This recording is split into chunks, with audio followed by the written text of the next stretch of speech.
Thank you all today for joining us for the launch of the Edtech UK magazine.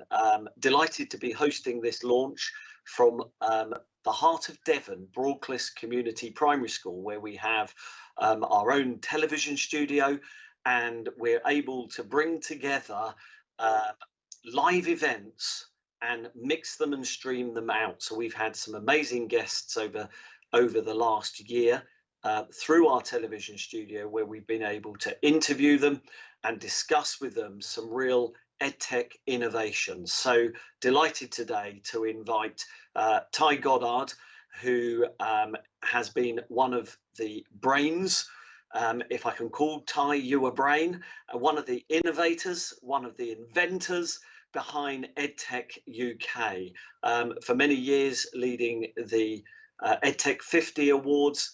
It's now got this magazine that is thought-provoking, stimulating ideas, fueling the creativity in teachers, and as often our colleagues in America like to say, the educators of tomorrow. So welcome, Ty. Thank you for sharing with us the new idea behind the EdTech UK magazine. So Ty, tell us what has stimulated this new magazine. Thank you so much, and we are going to record this afternoon's launch so that other people can watch it back. And I guess a year on from when we first thought of the idea, and some of those original creators are here today joining us from all parts of the UK, all sorts of different settings. We wanted to represent this wonderful community in its diversity, its strength, and its ability and confidence to think about a new future in lots of ways. And delayed from February 2020 for obvious reasons, this magazine, I think, is going to mirror both the triumph of educators, as Jonathan said, in whatever setting they have been, because they have protected learning through thick and thin during this time of tragedy. We're also looking at and reflecting on what has COVID taught us. What have we learnt from different sectors? What has FE, the further education sector, taught schools and universities? We're also looking at what practice will remain. What are the COVID keepers for the future of education? And also, I think we reflect some very hard challenges from both the House of Lords, the Public Accounts Committee, to England's Department for Education. Where is the focus? How is education technology being developed? And also, what does the future hold for real, meaningful digital skills in our schools? And I think, having worked with this marvelous team, Nicole, my co-editor, Joy, who has been a really important backup, but I think importantly, Michael Pearce has provided the kind of creative direction that we needed to make something come alive. It's often really easy to talk in meetings like this, but actually to make a product, a digital magazine come alive is a really significant challenge, I have to say, in a matter of weeks. And some of the people you're going to hear from today are and will always be central to our work. And we are so grateful. We both wanted to say thank you, but also celebrate their writing, celebrate their insights, and I think just genuinely celebrate who they are as educators. And it's an honour to know them. It's an honour to be working with them, but I think more than anything else, they've helped me personally keep going during this time of tragedy. And I hope, like many of us, you hope we can get to that moment of triumph. Let me turn now to Nicole. Nicole, welcome. You're going to give us a quick flick through, if the technology works, of the magazine. Nicole Ponsford, welcome. Thank you, Ty, and just thank you to everyone who's joined us today, either live or in the recorded. We were really keen to be able to give the sector a voice. I think more importantly, over the last few decades of being involved in EdTech, the last year has really highlighted the collective response of the teaching profession, how we can rise to any occasion, but also illustrated the gaps where the sector has been let down, and where we need to go now. And we really wanted to capture the positivity and build on all the hard work, all the learnings, all the lessons that we have collectively been through in the last year as educators, as parents, as professionals, and our personal journey. And we believe that this community magazine is the first point in uniting all those voices together so we could move forward. So I will see if I can share my screen now. And as you sit now on this Tuesday afternoon for a cup of tea and a read, let's get the magazine up. So just one moment. And this is when we test the tech. Okay. I think you go full screen. Can you see? Yeah. Okay. So here is our magazine. I think you go down to full screen down there, Nick, on the bottom right. There you go. There you go. He's caught up with us. So we'll give you time to read all our words, but we start off with an editor's letter from ourselves. And what we've aimed to do is to go through and bring you research, bring you statistics that are out there, a national snapshot of what's happening in terms of research and where the landscape is changing, and how it's changing and diversifying. We're really keen to see what we should keep at this point, to put a pin in what's been happening, and to celebrate voices from the sector. And we thank everyone who's involved in this and how they've joined in and jumped and shared their honest views of what's happened. We're also keen with illustrating a sector that we bring the teachers' voices at the front, but we also look at the products, we look at the entrepreneurs out there, we look how the industry is changing and how we can work together as a bridge. We're looking very much to the future, and here we've got one of the roundtables which we'll be bringing forward in future editions as well.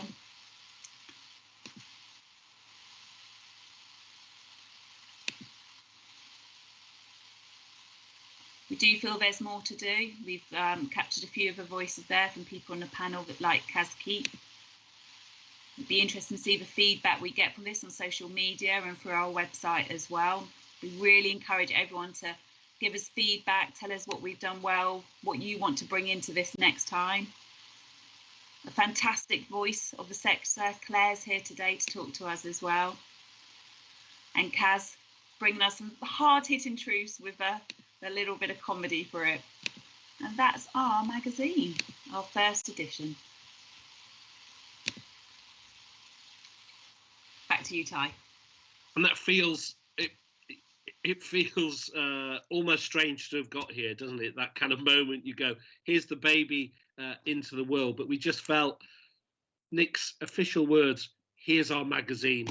That is our official launch. And we're so delighted that you're all here to witness the magazine launching into the world. And it's so good that Claire is here. I have respected and listened and debated with Claire for many years, and it's not, I don't think it's too large of us to say, Claire, words of wisdom.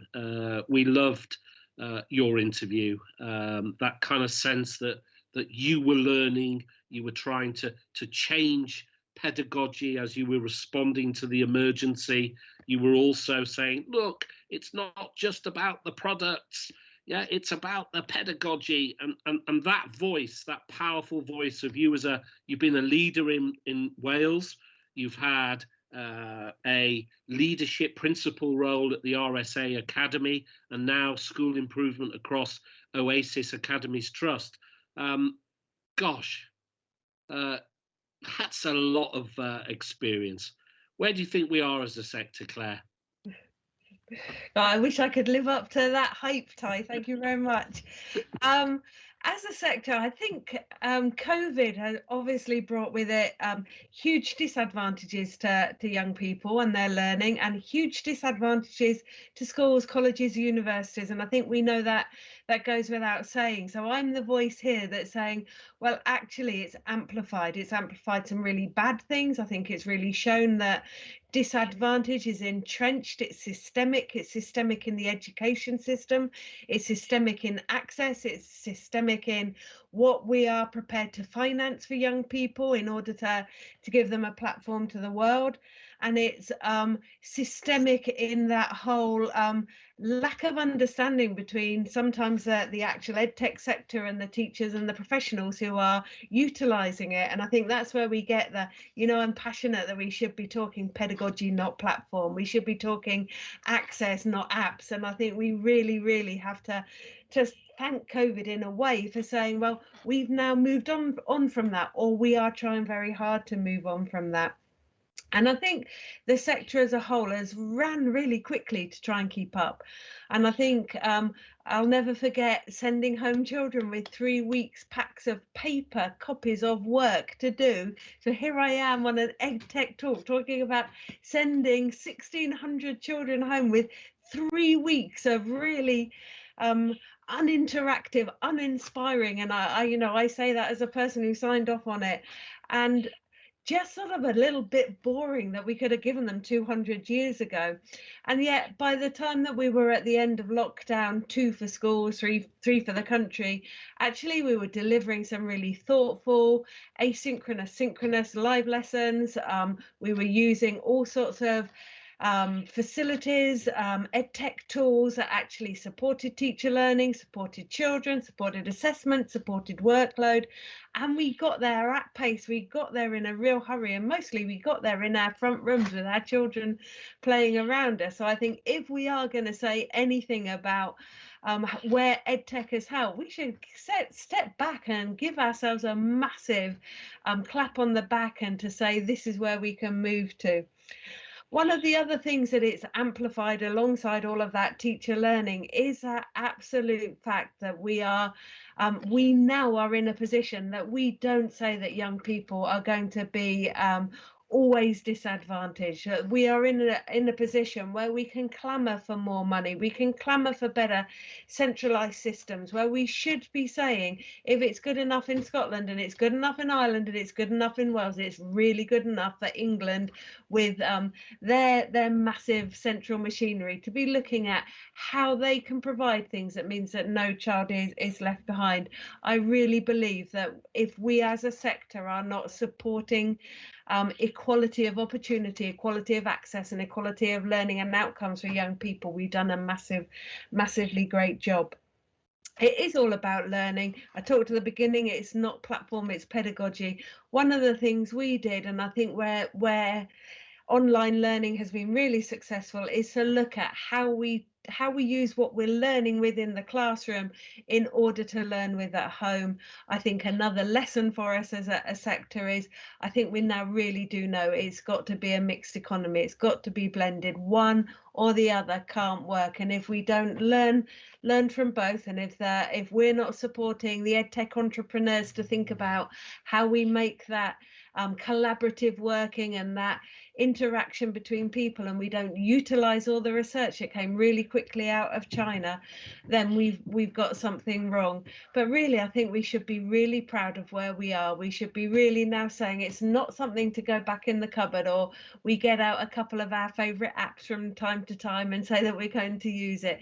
We should now be saying, right, actually pedagogy is altered, and we've now got to make sure we fund teacher training, we fund equipment, we fund whole systems nationally and locally within our schools, MATs, colleges, universities, so make sure that actually we learn the best and we don't just live on the legacy of all the tragedy that's happened. Claire, thank you. That rattled through loads of issues. That was fantastic. And I think people will get that sense of verve about you from the double page spread. in the new Edtech UK Community Magazine, and celebration was a theme that Farida Danmeri, you're in an article that I have to say I think it's got one of the best titles: Celebrate EdTech Times Come On.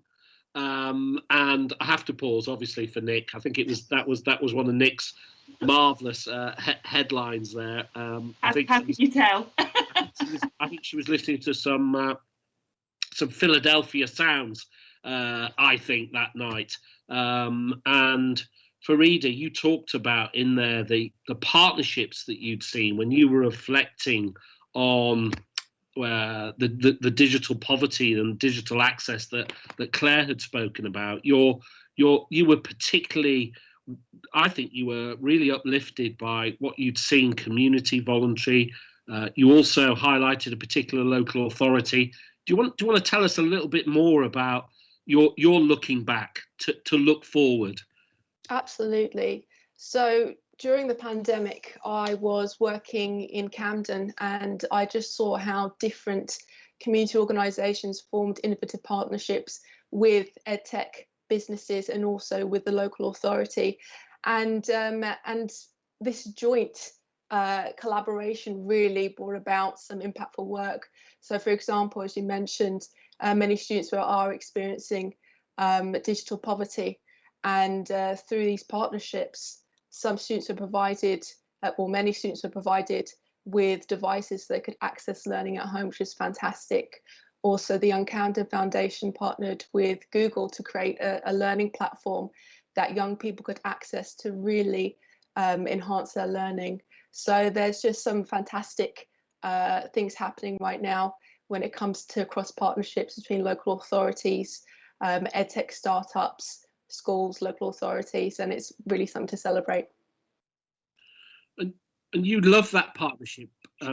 For you, that was really important that local and national organisations really joined together, wasn't it? Absolutely. I think that is when these organisations come together and identify gaps and think about, okay, there's this gap here. How can we work together to solve it? What do you wish for the future? What would you like to see the keepers? We've got an article in there about the COVID keepers, which I think was a phrase that John Sibbald had championed up in Manchester. But what do you want one of the COVID keepers to be? I would really like to see more funding for community education. I would like to see much more support when it comes to providing those who are experiencing digital poverty. I'd like to have them have more access to digital devices. Got you. Simple as that. A big national effort on those key issues. Absolutely.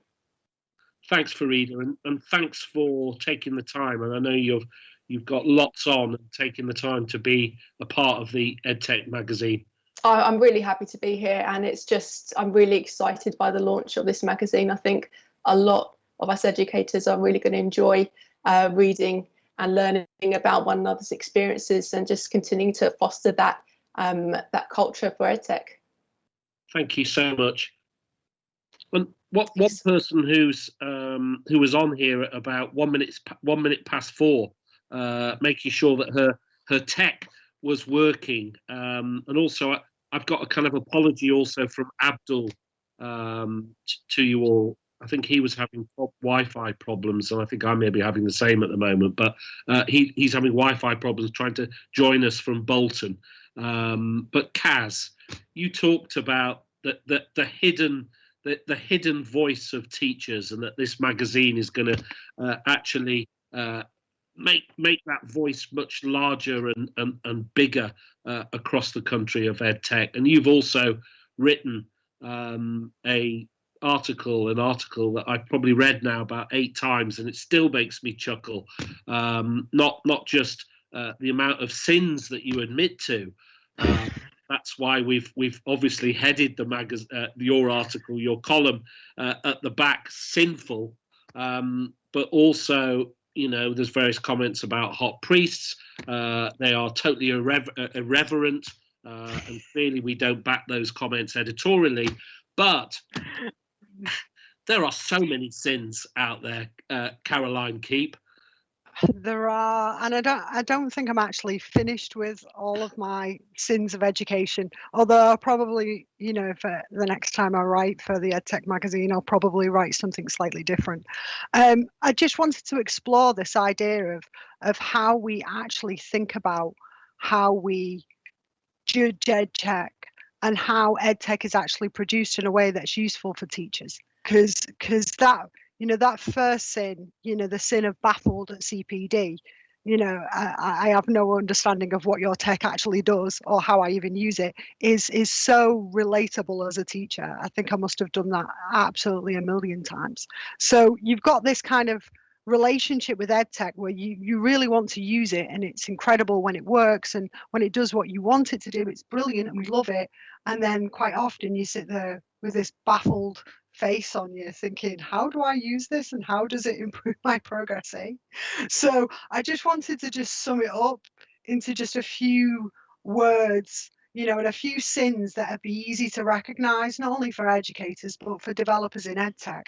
You know, I think quite often we don't express to EdTech companies very well what we actually want, so they end up very confused about what is good and what's not. You know, the amount of EdTech companies that I see and consult with who really think we have, you know, 12 hours in a day to be able to do this bit of EdTech, and then when you explain to them actually that's not how the education system works. So I think it was very much tongue-in-cheek for teachers, but very much tongue-in-cheek for EdTech specialists as well. And I just wanted something that was a bit light-hearted, considering the year that educators had had.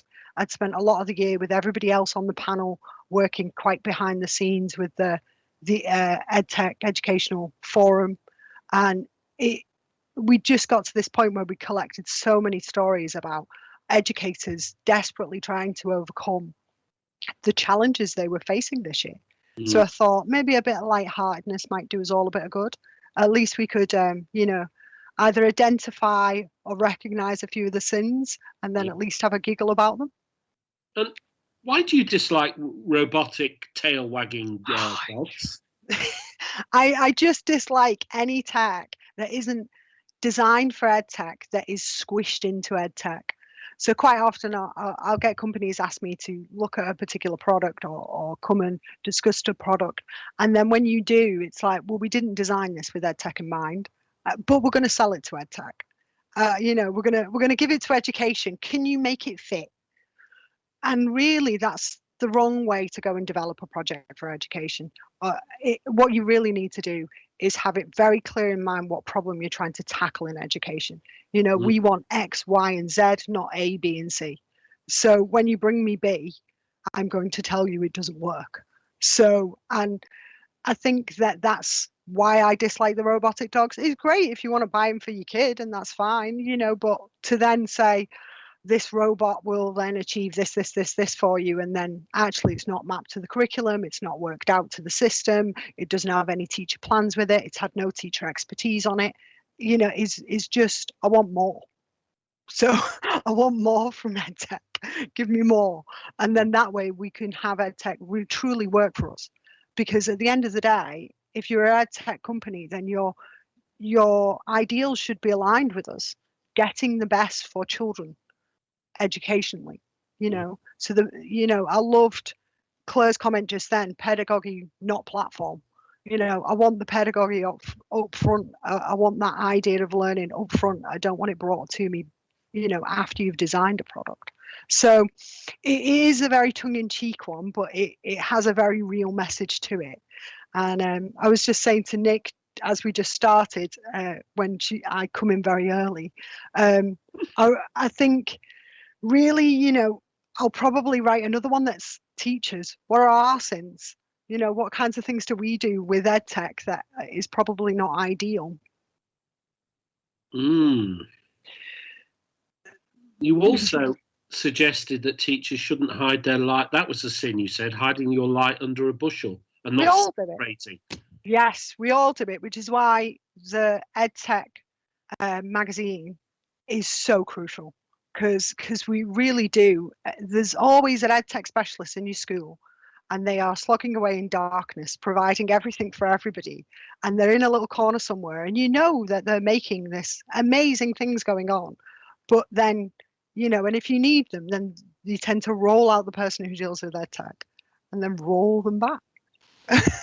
And it's quite often, I think teachers can relate to that. So this year has made EdTech really at the forefront of our conversation, considering COVID. And when we did Vision 2025, it became really clear that it was right up there.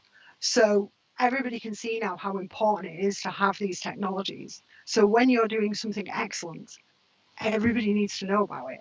If it's truly working for you, we really need to sing that from the rooftops, because we just don't have the educator voice out there. And I'm really hoping this magazine makes such a difference to that, where we can have a voice where educators can talk about the EdTech that they're using, why it's working for them, and how it's improving outcomes for students.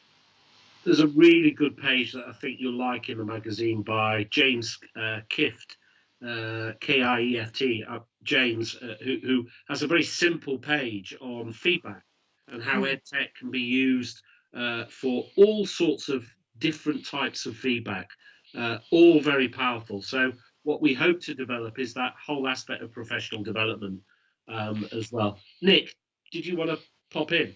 Yeah, I think sort of listening to everyone talking and reflecting on things, I think the magazine is really about that respect. It's the respect of uniting the different sectors of EdTech and sort of joining where there's been any conflict, so there is one dialogue to pull it all forwards. I think one of the issues we've got as a sector is there's so many complicated parts of it that you can very easily get distracted and fall down a gap and kind of be left in the corner with your own sort of issues, and actually it's time now to sort of shake that off.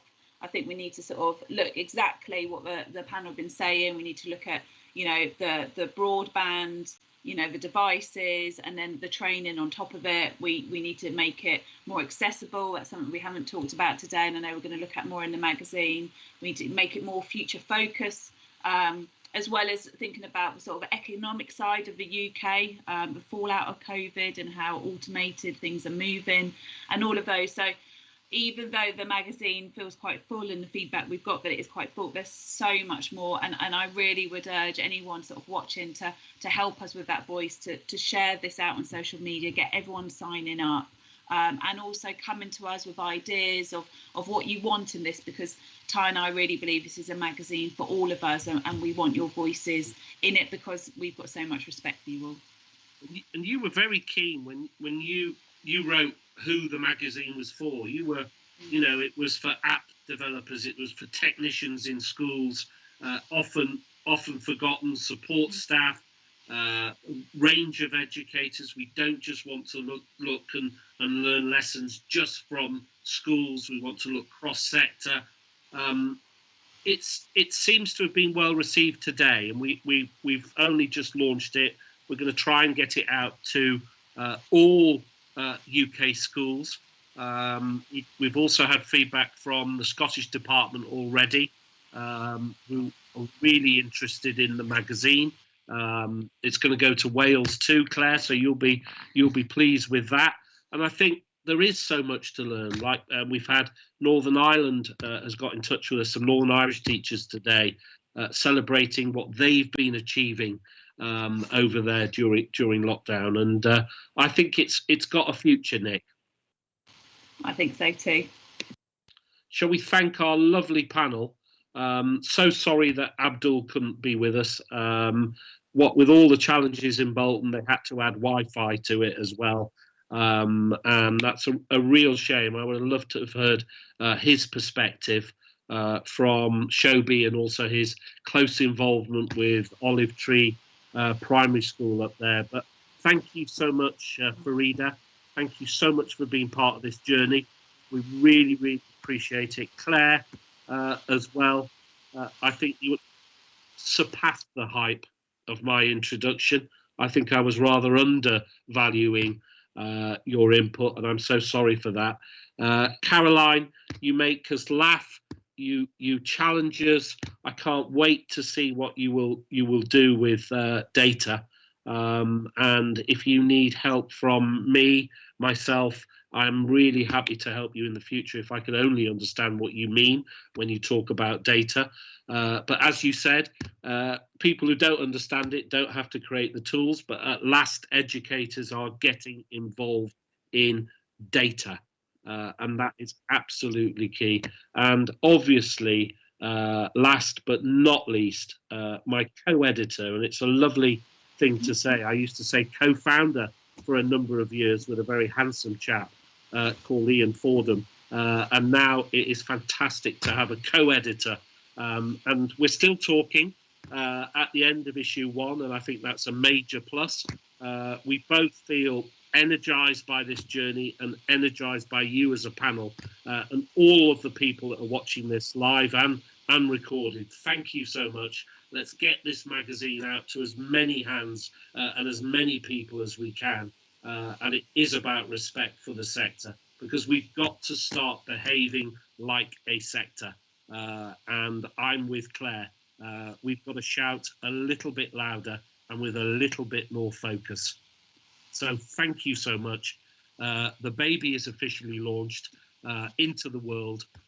We hope its early years is productive and creative, and hopefully is not trapped by too many curriculum models. That our magazine learns through play, learns through creativity, and takes its place in a global world that, frankly, the UK is a leader at. Thank you so much.